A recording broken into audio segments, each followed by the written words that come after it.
બોટાદ જિલ્લાના રાણપુર તાલુકાના ધારપીપળા ગામે દ્વારકા પદયાત્રા સંઘનું ભવ્ય અને ભક્તિમય સ્વાગત કરવામાં આવ્યું.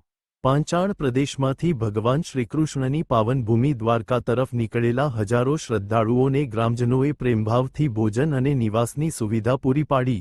પાંચાળ પ્રદેશમાંથી ભગવાન શ્રીકૃષ્ણની પાવનભૂમિ દ્વારકા તરફ પગપાળા પદયાત્રા માટે નીકળેલા ભક્તોનું ધારપીપળા ગામે ઉમળકાભેર સ્વાગત કરવામાં આવ્યું હતું. ધારપીપળા ગામના સમસ્ત ગ્રામજનોએ પદયાત્રીઓ માટે પ્રદર્શનાત્રી દરમિયાન આરામગૃહ તેમજ જમણવારની સુવ્યવસ્થિત વ્યવસ્થા કરી હતી. શાક રોટલી, ગુંદી ગાંઠિયા પ્રસાદ સહિત સંપૂર્ણ ભોજન પ્રેમભાવથી પીરસવામાં આવ્યું હતું. પદયાત્રા સંઘને ધાર્મિક વિધિ, મંગલાચાર અને વિધિવત પૂજન સાથે ભક્તિમય વાતાવરણમાં પ્રસ્થાન કરાવવામાં આવ્યું. આ પ્રસંગે પદયાત્રીઓના આરોગ્ય, સુખ અને સફળ યાત્રા માટે શુભેચ્છા પાઠવી શ્રીકૃષ્ણના ખેસ પહેરાવી આશીર્વાદ આપવામાં આવ્યા. પ્રસ્થાન સમયે ભજન કીર્તન, શંખનાદ અને જયઘોષથી સમગ્ર વિસ્તાર ગુંજી ઉઠ્યો હતો.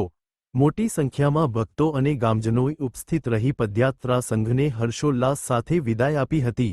અહેવાલ રોહિત આર જતાપરા.